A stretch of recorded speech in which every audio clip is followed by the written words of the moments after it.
On the show tonight, a very community-focused lineup. We'll be meeting the Roberts family and friends. Three Kings Cavalcade enthusiast Julian Felice joins us to talk about GibTalks and the conversations it sparks.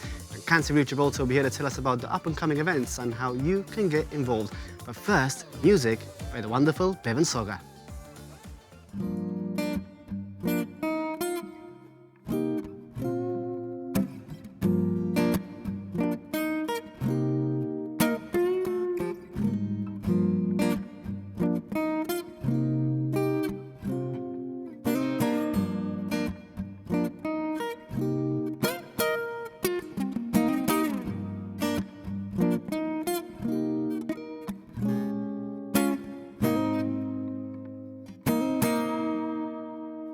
Well, did you run away?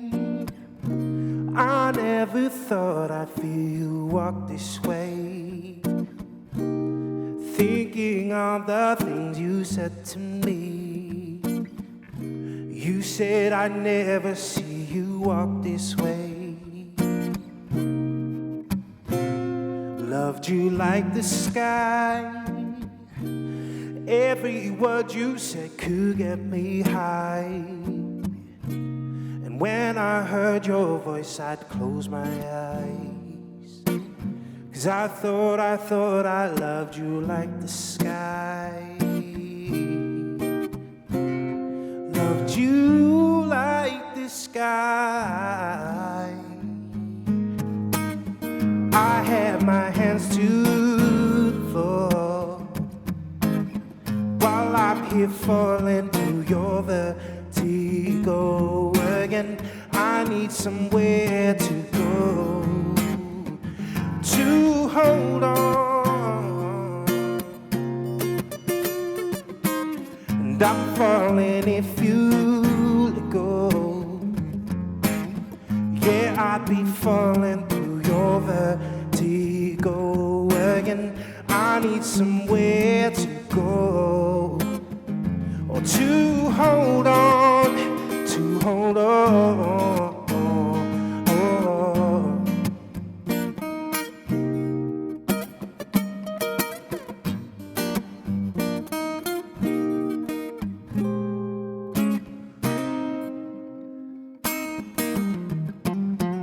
You took me all the way. I've got this feeling I'll be back someday. There's something in the way you smiled at me. I know I loved you and it's crippling. Oh, for all the time I gave my life for you, I know I can't get it back. But I'm here hoping on that second hand, waiting for that second chance, till I'd be a better man, better man, better man, better man for you, for you. I had my hands to the floor while I'm here falling through your vertigo again. I need somewhere to go, or to hold on. And I'm falling if you let go. Yeah, I'd be falling through your vertigo again. I need somewhere to go, or to hold on, to hold on. What if I gave my all just to love you again?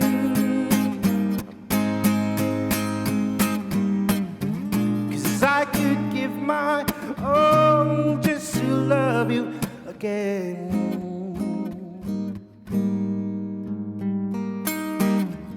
And I'm falling if you let go. I'd be falling through your vertigo. We need some ground for my soul. Oh, oh.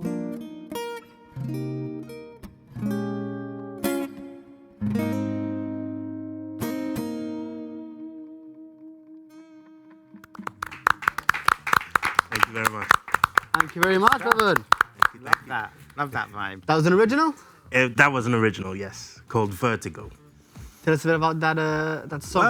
Well, it's about change. I think sometimes in a relationship or with people that you know, maybe one phase to the other, there's a little bit of like unsureness in the middle of it where you're figuring things out and you're letting go of one thing and another. And that song is about that process and how disconcerting it could feel. You know, Yeah. you really feel messed up by life. So it was just a phase where I was going through some change, and that's what came out of it. Change is good sometimes. Yeah, well, definitely, it was definitely good in Good this change. scenario. Yeah. Your second song? The second song is going to be a cover by the Arctic Monkeys. Which one? Do I Want to Know? Do you want to know? Oh, I do want to know. That's a good one, eh? We do. That's good. Can't wait to hear that. It's got a good vibe to it, I'm sure. That's a good song. One of my favorites. Brilliant. Evan, thank you so much. We'll hear Thank from you very much. later on. Welcome to the Hub. Myself and Michael are filling in for the fantastic Stefan Borch tonight. We're going to try our best to keep the ship afloat, Michael. No funny business. Behave yourself. I've got the buckets ready. We've got some brilliant guests lined up for celebrating family, conversation and community tonight. Absolutely, and we'll be chatting later on to Julian Felice, who's joining us to tell us about GibTalks and how it's creating space for meaningful discussion. Later on, we'll also hear from Bianca and Beth Soga from Cancer Relief Gibraltar. We'll be hearing about details for their upcoming events and how the community can get involved. But first, we're going to start with a real feel-good story. The Roberts family are here with us after winning a prize in this year's Three Kings Cavalcade, bringing smiles and unforgettable memories, as the cavalcade tends to do. So a big welcome to Anna, Sophie, Scott and Maddie. Guys, thank you very much. We should say Robert's family and friends. Anna, you're the friend, Anna. Yeah. But we'll start with you because you're the mastermind of this year's idea behind the float, which was Madagascar. Tell us a bit about how that came to be. So basically every year for the cavalcade, normally we do like themes that are more or less the same with like people characters. And this year we've done an animal theme this year, and I feel like it's more like vibrant colours and like more like fun. More fun. Yeah. And Maddie, I understand you're the artsy one in the family, so you were tasked with making a lot of the props come to life. Yeah, Tell us about that. I mean, how much work goes into that? it is a lot of work. We normally start like in the beginning of summer, we draw it out, we give our ideas, and we start like making the smaller things that we can keep at home, which was this year we had the penguins and the giraffe, which were like made out of, they were made out of paper mache and some foil. We can So- see there the penguins, look. Yeah. It's so good. I love that. Those It are the really brings it penguins. to life. You Those- instantly know what that float is once Yeah. you see that. You're throwing, you can't throw sweets anymore, of course, but you're throwing a lot of confetti and understand. How many kilos of confetti did you bring We over? had 30 kilos of confetti and we were left with none. Wow. Wow. Was that your favorite part, Scott, throwing the confetti? Yeah? I mean, you mentioned that, you know, getting started in the summer, it's a long process. Yeah. I mean, tell us a little bit about how you got going and to keep that energy running throughout the years. Like, oh, I have this idea, or you want to change something. It really is. We always have a few ideas. Like, it's never start off with one idea. We always have Yeah. a few ideas, but we normally vote like with the family and we Very think diplomatic. of yeah, we think of what's best because we obviously want to have the best lighting, the best colors, and the most fun one as well. You don't want to have one which is like. And you want to stand out because there's Yeah. going to be so many floats that you want people to remember that one. And there are prizes in store as well. Yeah, We and need they to did top win. it They off won every top year. prize in the children's floats. Yes. Yeah. Sophie, did you have much of a say when it came down to choosing the floats, or you just go along for the ride? I just got on for Right, yeah. What animal were you? hippo. The hippo. What was the Nice. hippo's name? Gloria? Yeah. And Scott, what animal were you? King Julian. King Julian, of course. Of course, I mean, Of course. it's such a fun film as Yeah, well. it is. Tell us a bit about putting it all together, because it's a lot of hard work, and I understand, Scott, that you're very good at making things happen and giving directions and kind of building stuff. Is that your specialty? Yeah. What was your favorite thing to build? Too many to count. Or you like breaking stuff at the end as well, I understand. Yeah? Is that one of the best parts when you get to break it all? I went crazy breaking it down. You go crazy breaking it down? I mean, there's got to be something fun about that. Like, you're building all this, and then at the end, what are you going to do with it? You can't save it for next year. Got another idea for next year. Yeah. So you got to break it down. Well, you actually told me that a lot of the stuff finds another home, they go to schools. Yeah. Has anyone been in touch to get any of the props this year already, or? From what I know, it's just mainly the penguins. The penguins are going home. Yeah. They've found their home. They've gone as well. But everything else we've had to get rid of. But we keep like a few things, like the smoke machine, the lights, everything like that we keep to reuse for next year. Yeah. Yeah. Have you started thinking about next year, Anna?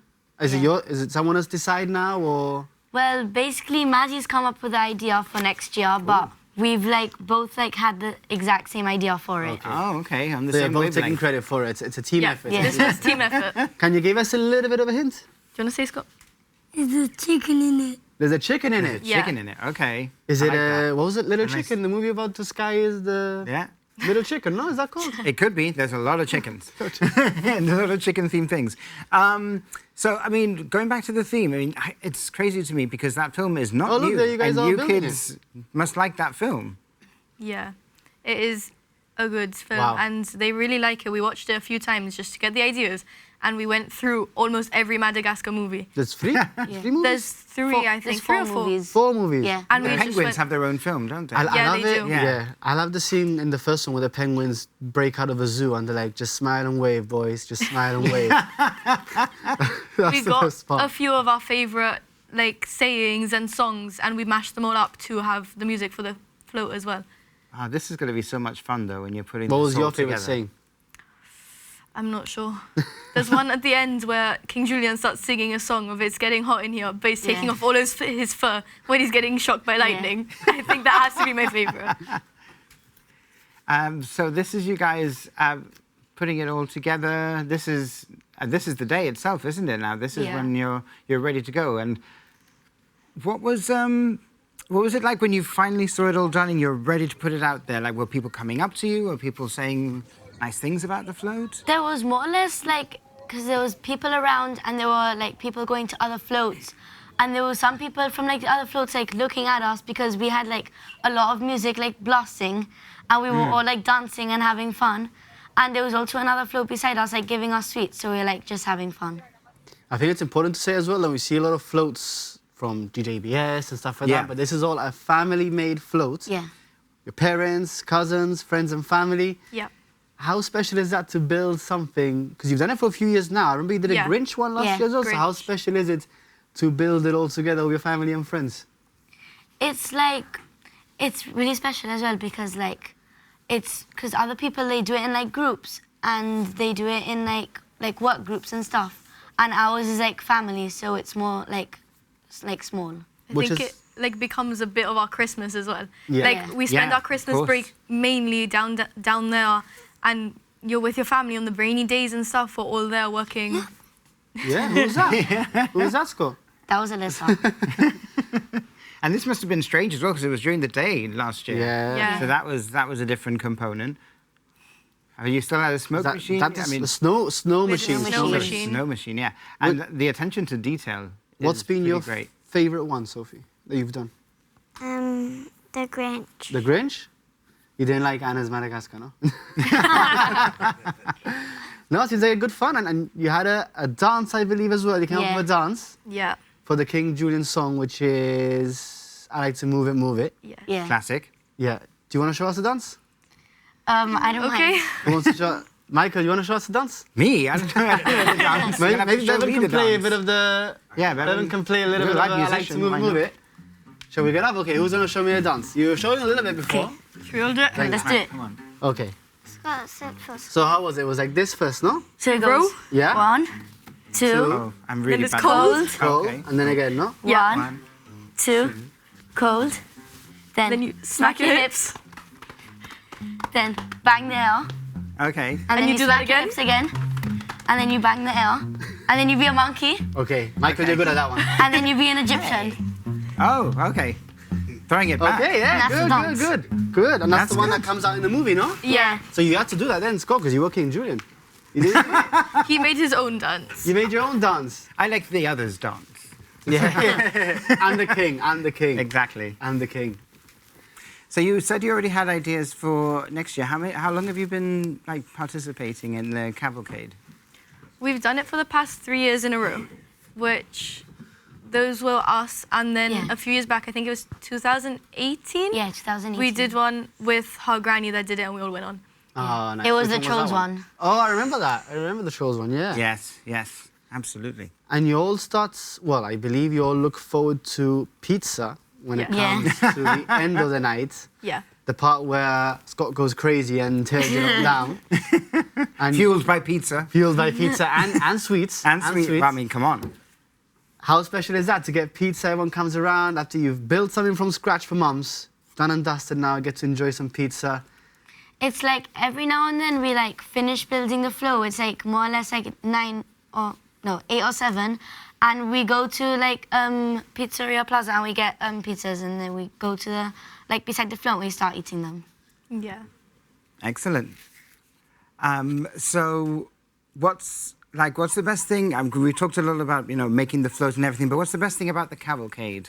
Like, what is it that you enjoy about the whole experience? Going up and down main streets and all the people waving and shouting. My favorite thing is throwing confetti at people.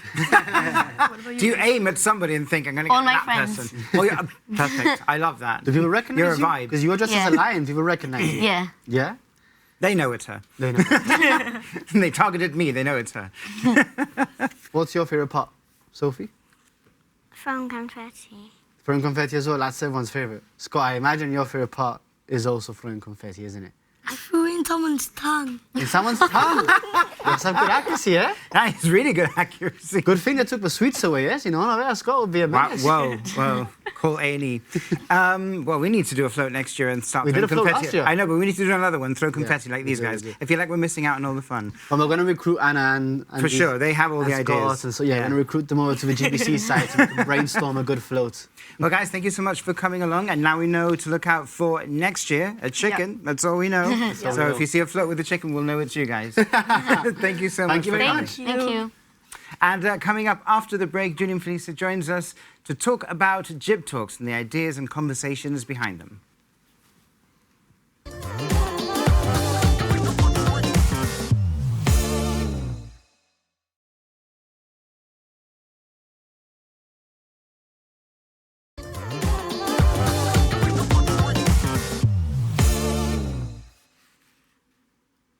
Welcome back to the Hub. And joining us now is Julian Felice. Julian, thank you so much for coming us. Thank you for having me. GibTalk season One day is more. back. Yes. It's that time of year again. GibTalks is back. Absolutely. And it's, we were just talking during the break, it's such a diverse lineup of people. First of all, what's the process in procuring, the speakers? Well, I mean, there's no set process, and it's evolved over the years, to be honest. I think that initially, before the event became as well known as it's become, we approached speakers more. We used to come up with a list ourselves and then approach people. Now we still do that, but we also have people approach us instead. And if we feel the program is right for them, if we feel that they fit in well with all our other speakers, then we're very, very happy to say yes. It's funny you mentioned, well, not funny, but it's nice that you mentioned fitting with other speakers. Is that what you're looking for, synergy as well, and a curated event, and not just picking people because you think they might be good individually, but also making sure they fit with Absolutely. that lineup? We want quite a well-rounded program, with a range, with diversity. We want speakers who might be older, speakers who might be younger. We try as much as we can to have an equal balance between male speakers and female speakers, people from different backgrounds. So, for example, if we have someone from the world of art, let's say yes, then that unfortunately does exclude other people from the world of art. But, we've done it 11 years now, so I'm sure there'll be others. We try to make sure that not just the program, but also the schedule itself reflects that variety as well. You mentioned art there. This year, art covered by Naomi Duarte. Is she maybe one of the youngest speakers you've had, potentially? I think our youngest speaker ever may have been 17, possibly. We've certainly had a few students from like sixth form age who've spoken at the event. But Naomi is young, but she's very, very dynamic, creative, and I mean, she obviously she's involved in the world of local culture professionally, but also as a practitioner in her own right. And we're very excited to hear from her, as we are from everyone.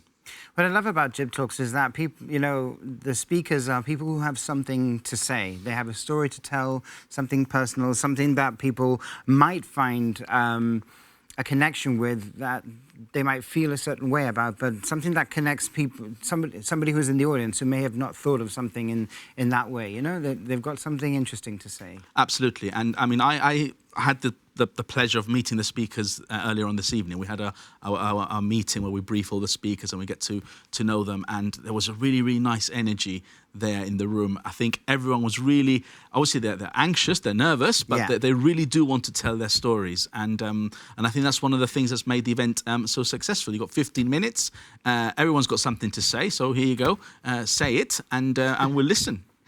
But you mentioned you've been doing this now for quite a long time. What kind of impact have you seen it have on Gibraltar and the community in terms of the conversations it can spark once you hear someone tell their story? Well, I mean, firstly, I suppose for me personally, the biggest impact that it's had on me is that I am now El Muchacho, the GibTalks. I mean, that's literally what I've been referred to in the street and stuff, which is nice. It's nice to see the people watching, because of course the event is a live event and it's wonderful to watch it live. But it's also on GBC, it's also on YouTube, and so that means it connects with a lot of people. And over the years we've had, I mean, even just when I arrived here at GBC this evening, I was in the lift with the security guard, and he was telling me about GibTalks. and it's nice that people kind of identify with the event in that way.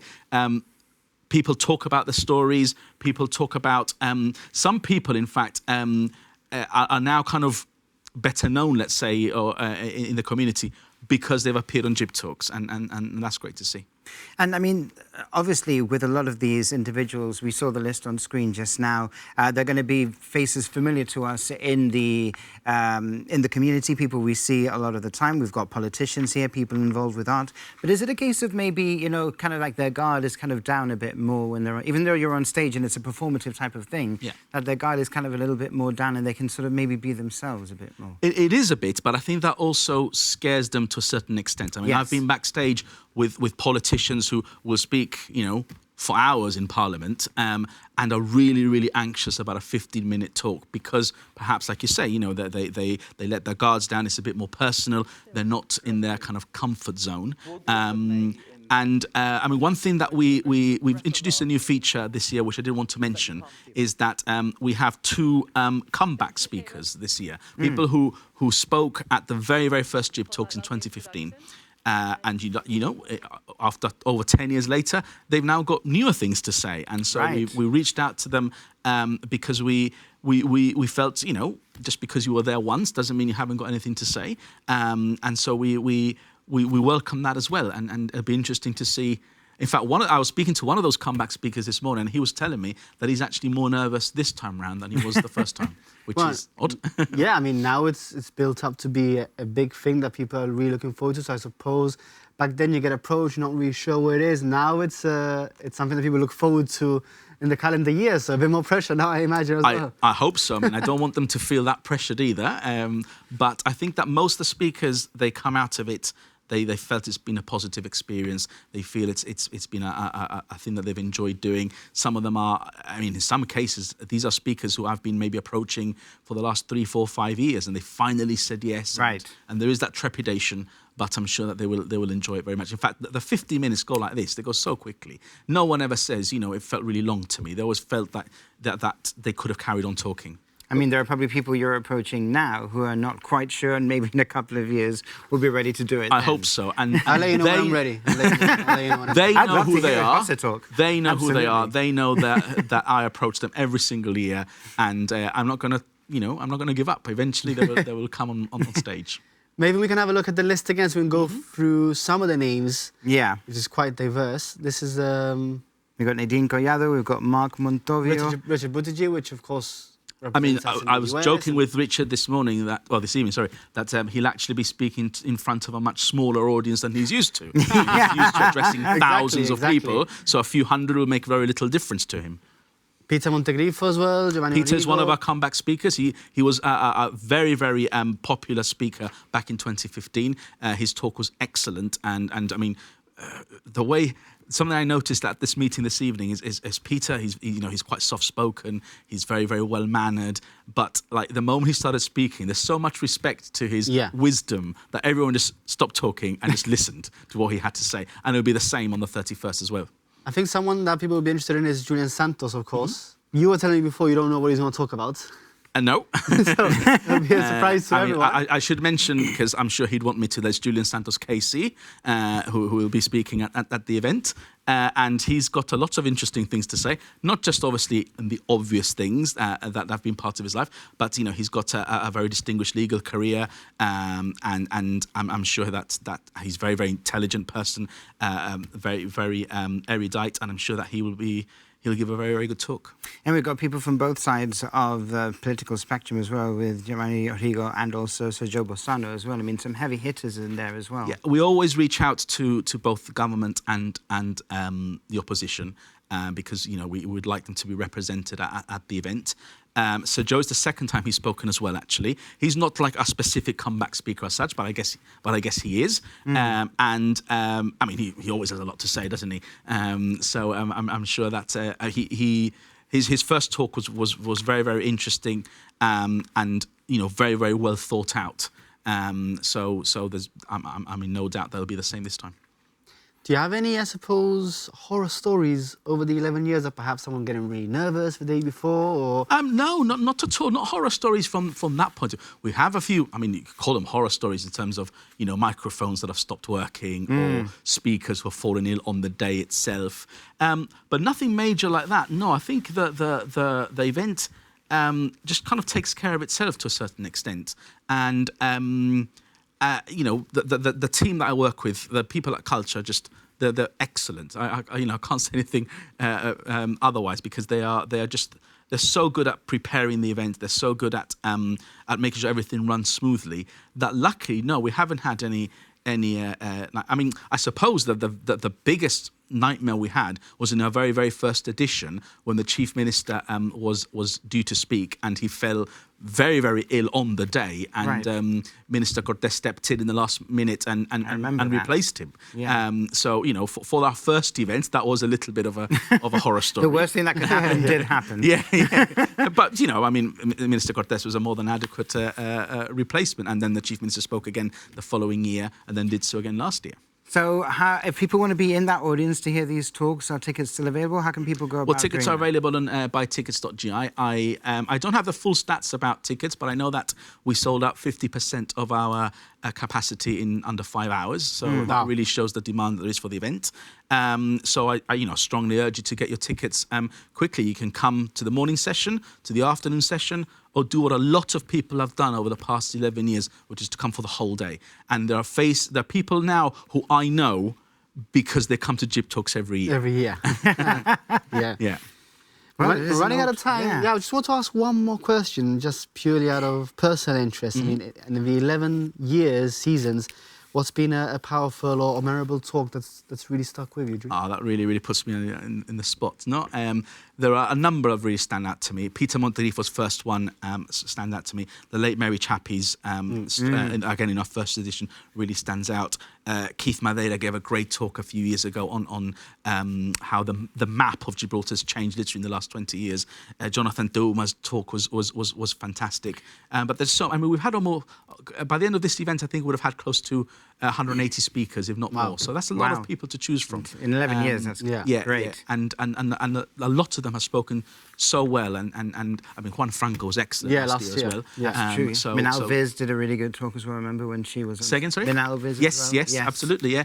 I mean, there's so many people that It's hard to choose one. It's very, very hard to choose. Very hard to choose. Julian's not going to give you a favourite, Jose. That's because I haven't done it yet. Well, Okay. put your money where your mouth is, and we'll see you next year. Okay, so, I mean, it's a great way to spend a Saturday. It's a fascinating, actually, way to spend your Saturday. It's the 31st of January for GibTalks 2026. Yeah, come along. It's a great day. Oh, we're looking forward to it. Julian, Yeah. thank you so much. Thank you, Thank you very much. Thank you for having me.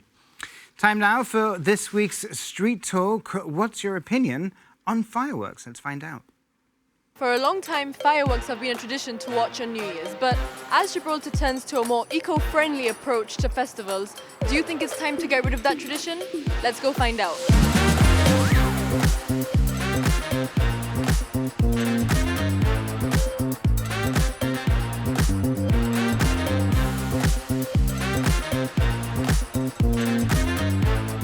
Do you guys watch the fireworks every year on New Year's?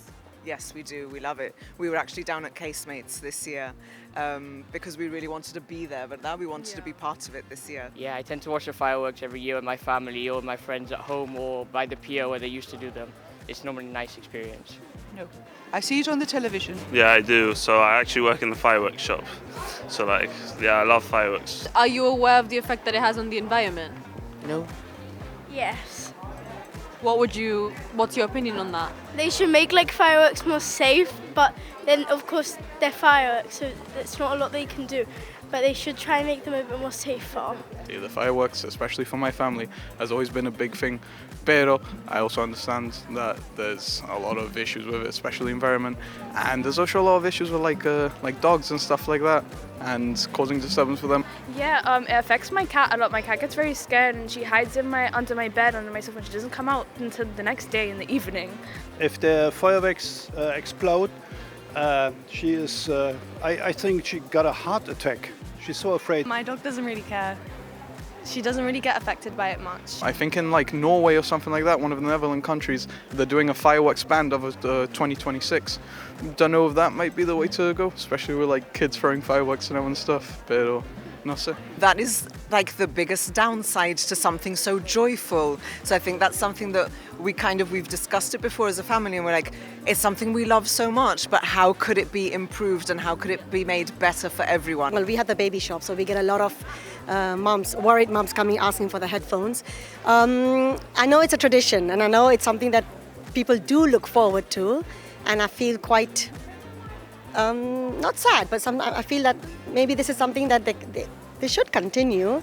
But I do understand many people do have the worries about their dogs and babies. There you have it. I think many people are aware of the repercussions that fireworks bring to our society. However, I think many people prioritize their enjoyment and the wow factor that fireworks bring over the safety of the environment and living beings in general. I think in the future we need to consider options such as fireworks without sound to have the best of both worlds and make everyone happy safely.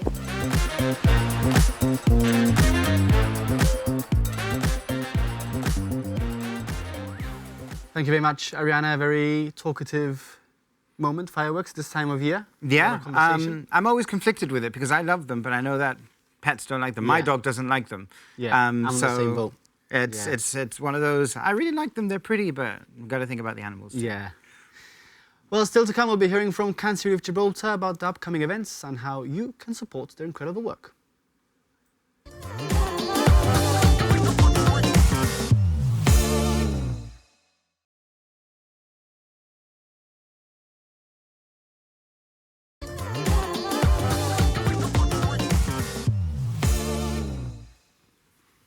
Welcome back to The Hub. And welcome to Bianca and Beth from Cancer Relief Gibraltar. Guys, thank you so much for coming along. Oh, thank you for having us again. It's going to be a busy month, a fun run to look forward to. Well, I say busy month, start of February. Tell us a bit about that and what people can expect.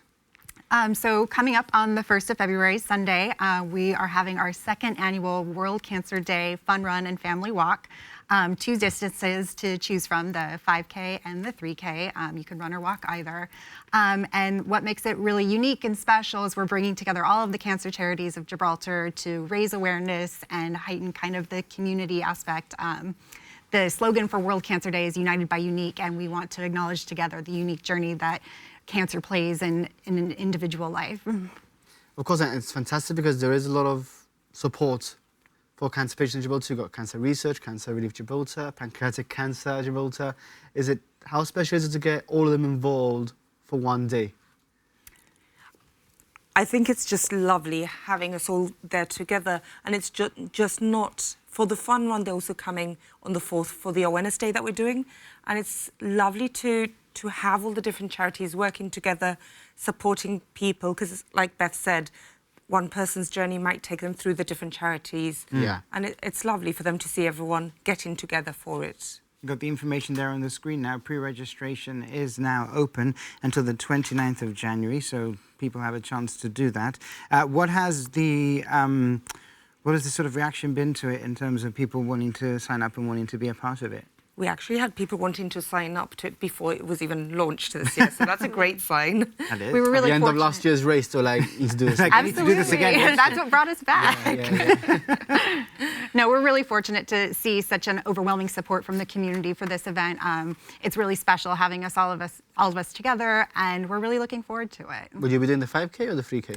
I will be working and cheering you on when you do the Good luck getting Michael to run anyway. Good luck Michael, getting you can Michael. do the walk and bring your dog. Yes, that's a very good point. Dogs, yeah. That is a very go good with our point. dogs. And we've got some footage that we're going to show on screen in a little bit here of last year's event. And I mean, events like this are such a community-led event, really, because we either know somebody who has or we ourselves have been impacted by it. And it's, you know, cancer is such a devastating thing, but events like this bring the joy, don't they? That's the idea, is bringing the community together, having fun, celebrating as well. It's not all doom and gloom. It's also about celebrating. And we are bringing quite a big atmosphere into casemates. We've got Puro Fuego crew doing the warm-ups. We've got DJ Nihal bringing the tunes. So he's good. Some of that. We've got some Zumba. Is that some Zumba? Yeah, they do the Zumba warm-up. Michael's favourite. Absolutely.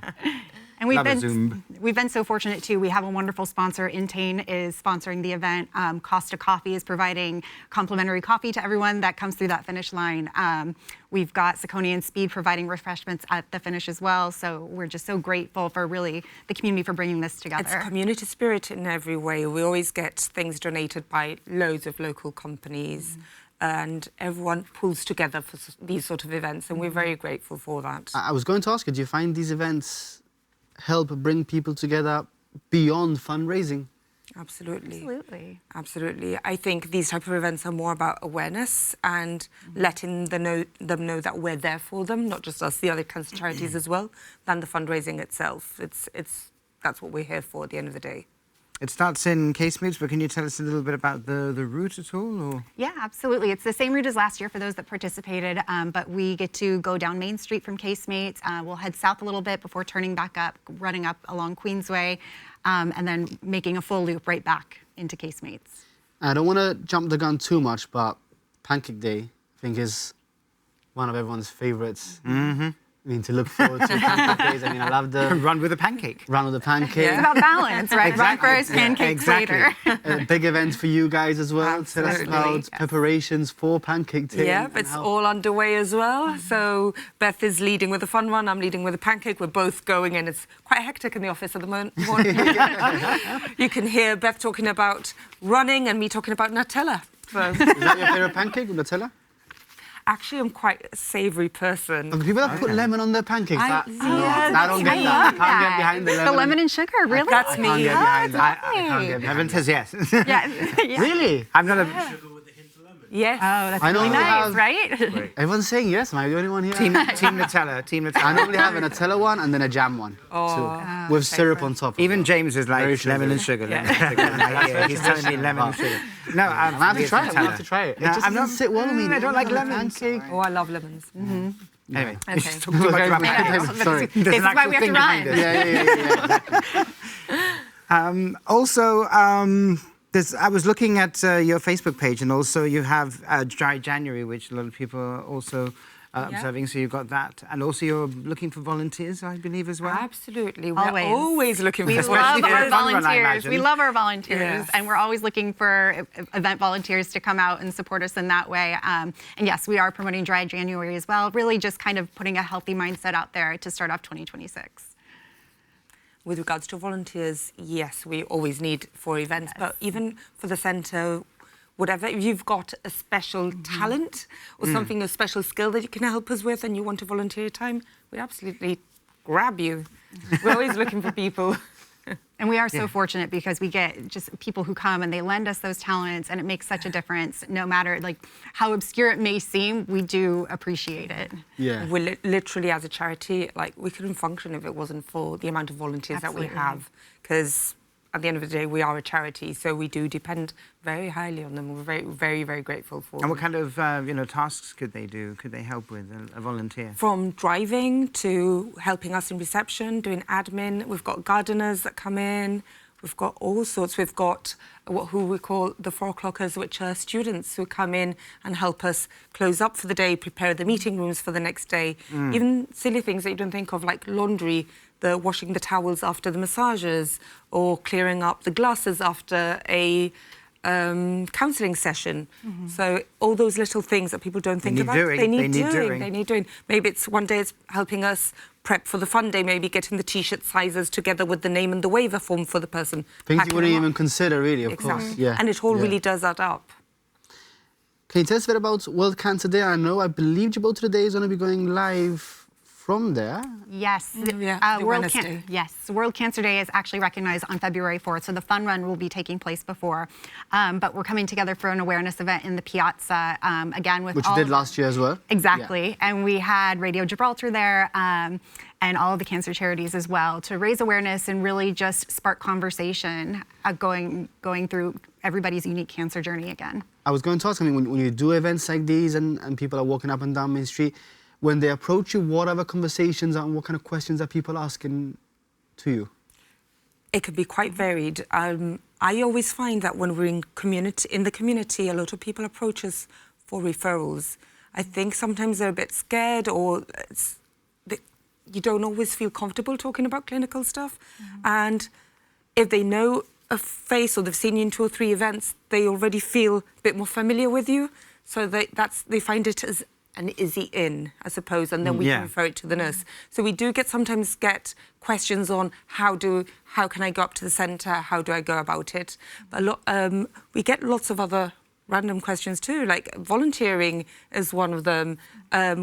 We do get questions about, I don't know, my doctor said this, what do I do? Yeah. We refer them to the nurse because obviously we're not clinical, we wouldn't know those answers.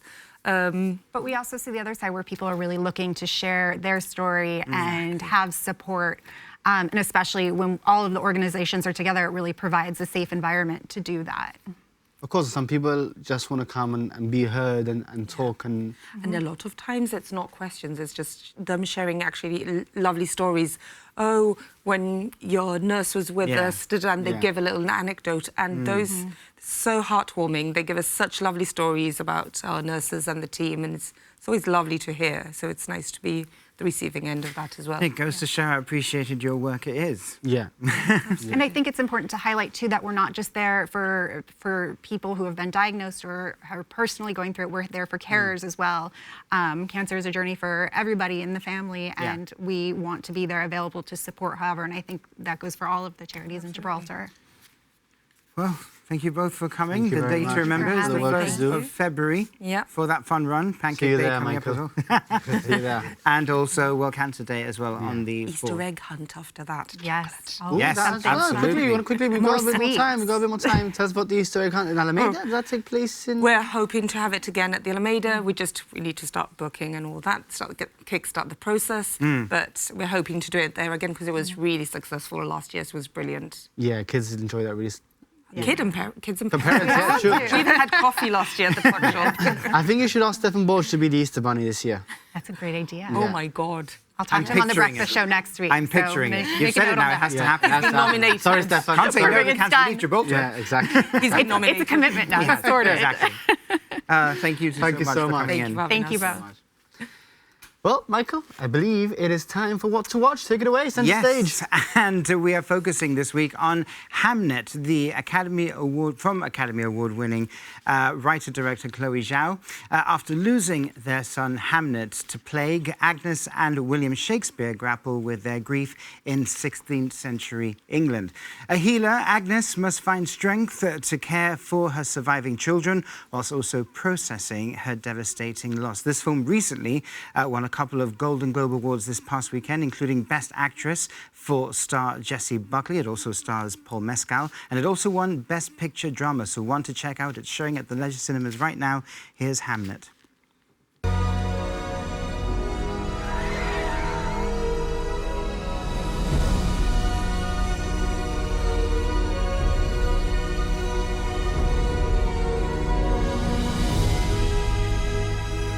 What do you see?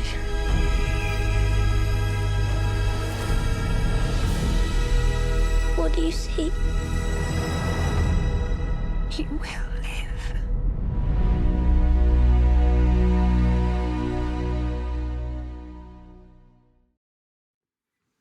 That's Hamlet. That looks good. Would you Showing watch that? now. Looks quite Go good, check it doesn't out. It looks good.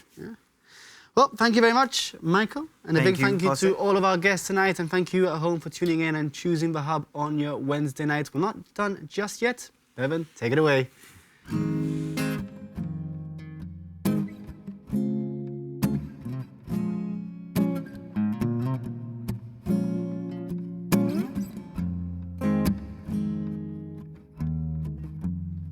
Have you got color in your cheeks?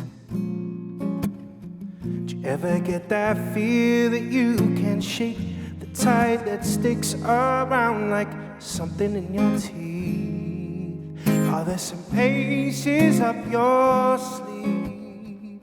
Have you no idea that you're in deep? Dreamt about you nearly every night this week. How many secrets can you keep? 'Cause there's this truth I found that makes me think of you somehow when I play it on repeat until I fall asleep, spilling drinks on my city.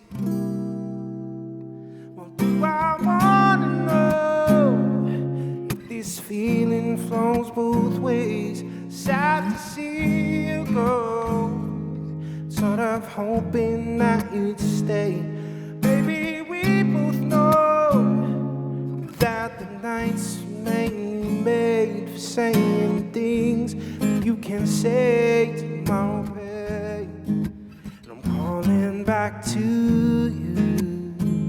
Never thought of calling when you've had a few. 'Cause I always do.